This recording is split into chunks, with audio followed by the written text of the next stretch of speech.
Welcome back, and the big question before us today is, can you unbox something you've already unboxed?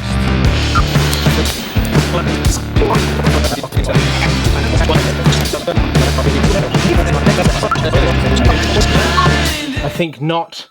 The backstory is I lost my drone. I put it to the family. I'm like, guys, what do you want to call this? And we went back and forth on names until my daughter, who's 6, said we should call it Ice Leopard. And very excitedly, she then jumped up and went to find a book on snow leopards and came back. And by the time she came back, it was sealed. It was Ice Leopard, and she was quite distraught because it should be called Snow Leopard. But it's Ice Leopard, folks. Welcome to the family, Ice Leopard. I lost my drone. There'll be a link at the end of this video so you can check out what happened there and how that went down. But I bought myself a new one. This is the new Mavic Air 2, and I've been flying a little bit now, and I found some challenges with it. And I thought I'd take this opportunity to talk through really briefly, but really quickly, some of the reasons why I bought this, but also what I found I didn't like about it and how I might compensate for that. The Mavic Air 2 is an amazing drone. The specs, as you can see just here, are just out of this world. The frame rate, it shoots in 4K, 46 megapixel camera, 10K range, battery life for over 30 minutes is just spectacular. So that alone is reason to buy it, but there's some things you should know before you buy it that will be very, very helpful to know that I have discovered since buying it. The first thing we need to say about this is when you have the drone plugged in and it's up in the sky and you're looking at the screen, the icon for the battery level is tiny. It's really, really small. And I searched and searched, I don't know how you make it any bigger because it's actually really difficult to read. And I think that's one of the primary indicators you need while you're flying. Where is the drone and how much battery life has left in it? Because once the drone gets to about 30%, it sends it home. Now on the Mavic Pro, it went bananas at you, it went bam, bam, bam, bam, and you had to get it back really, really quickly. But with the Mavic Air, the reminders are more visual than audible. When you've got an audible, it creates panic in you and you need to get the bird back. But when it's visual, it's just distracting. You're like, I'm trying to complete this shot that I'm taking. And as a result, what happened to me, you can see the full video in a link at the end of this video. But what happened to me was my home point was wrong. And so when it got really low on battery, it decided to go back to the home point, but the home point was a long way away and it was out over sea, and as a result the drone drowned, which was quite miserable. But I had it insured, and this is the replacement, which I am going to also get insured.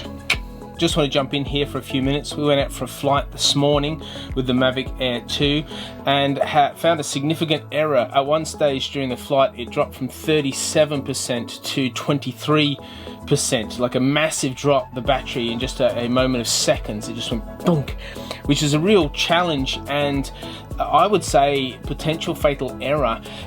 Because when it gets to 30%, it's a return to home, and if you're hovering around 37 and feeling quite secure, and then you find yourself you've got 20% to get home, there's all sorts of issues connected to that. So it's well worth keeping in mind if you're flying these drones out and about, and I would hope in a future firmware update they would certainly address this, because that's quite a serious issue and may well be what was connected to my drone loss. But maybe not. No way of telling. Which brings me to this other interesting thing that I've seen on other vlogs, and it happened to me a couple of times. The drone loses contact. So you might be less than a kilometer away, and all of a sudden it'll come up and say radio frequency really weak, and oh my gosh, where's your drone? And so you're like freaking out. And when you do that, the best thing to do is pause and move your person to a more direct line of sight, and it should reconnect. If your drone goes down, not over water, you can find it again. You can use the GPS to track it and to find it and to take hold of it. That's all quite good. You can even get it to beep and go crazy at you so you'll be able to find it. But it is quite unnerving when it just goes blank. So be warned of that. The other fascinating thing is when you put it on sports mode and you fly it straight, you can get quite fast speeds, but what happens is the gimbal drops. like this. I'll just show you a quick clip of that. The other fascinating thing that happens is it says then that gimbal is overheating, and that warning won't go away until you land it, except it doesn't make sense about what it is because your gimbal is just chilling stationary. So I think there's some work DJI have to do on that aspect of the Mavic Air 2. The other limitation I found is shooting in 4K at 60 frames per second is a wonderful, wonderful thing. And then you get your card back and you put it in your computer and you realize that your computer's not modern enough to actually read the codec that it's filmed in. It's filmed in the codec H.265, and apparently from the research I've done, that if your computer is really modern it can handle that codec, but if it's not, it can't. Now I use an older Mac, which I'm about to get upgraded for a variety of other reasons, but my Final Cut Pro and my old Mac could not handle it. I've got a slightly more modern computer, modern Mac, which I tried, and again it can't handle it. So I had to use the program of Handbrake to transfer it from that codec to H.264, which it can handle, but you lose the quality of the 4K. So if you've got a modern setup, you're all good to go, but if you don't, you're kind of not getting bang for your buck when it comes to that really high-end quality video. I also found that it was slow to create a home point, which was to my absolute detriment. I didn't realize this, and next time I will not be taking off until my home point is locked in. And it was slow to find GPS. Now drones can traditionally be that way depending on where you actually are, but this seemed to take a long time. So right now you're going, why on earth did you buy another one, Ralph? And so let me just let you in on that. The specs are insane and I want to make the most of it. Those limitations that I pointed out, I think can actually be compensated for by becoming a better drone pilot, which is what I intend to do. So understanding and being able to know how long the drone's been in the air and bring it back safely, being able to maneuver it in a way and use the different modes so as to get the most out of the drone rather than exhaust and overheat the drone are kind of high on my priority list. It takes 46 megapixel images and I primarily bought it so that it would take images. The video on it is still at 1080, is still just out of this world. It's so smooth. It's so good, and there's a tripod function on it, which means you can move just really cinematically, just beautifully and smoothly, and everyone's like, oh, love this footage. The battery life is ace, the range is ace, the price for what you get is ace. I've gone back for more. I looked at the Mini as a potential replacement for the Air 2, but the Mini didn't have enough grunt. I love the tracking capabilities on this. I love the circular function.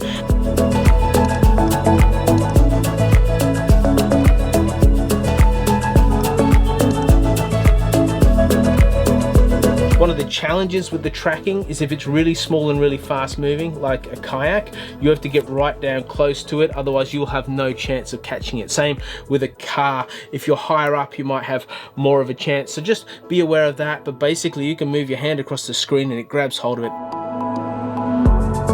3, 2, 1. There's a ton of videos on YouTube that you can explore all these things that I'm saying, but I made the video that I wish I would have had before buying it the first time, because I still would have bought it, but I would have gone into it with a little bit more wisdom and understanding that I didn't gain from looking at some of those other videos that cover different aspects of drone photography and the review on the Mavic Air 2. So as we wrap up, I really like the fact that it's a small drone. It fits in its own bag really beautifully. It fits in my camera bag if I need to take it elsewhere. The controller works so much better than the previous controllers because your screen's up here and in front of you. You can also knock that around and it doesn't break off the little arms because they're screw-in arms. I got the Fly More package, which gives you a bunch of batteries. It gives you a cool like multi-battery charger, gives you the bag, gives you some filters that you can also play with. So I would recommend that if you've got the extra cash. It's about an extra 400 Australian, but I didn't do it on my previous drone, did do it on this one, and I'm so stoked that I did. And of course, insure. And if you want to know more about how you insure your camera gear, put a question in the comments below and I'll do a video on it. But if it's the most boring thing you could think of, do not put that comment below. put a different comment, like, sick review, man. Anyway, thanks for watching. Give it a thumbs up. Please subscribe if you're new here. About 74% of you just watch my videos but aren't actually subscribed. It just helps me and the message that I'm bringing, and these opportunities to help others get more volume and be spread more if you was to subscribe. So if you're able to and you'd like to, I would love that. If not, that's all good. See you in the next video.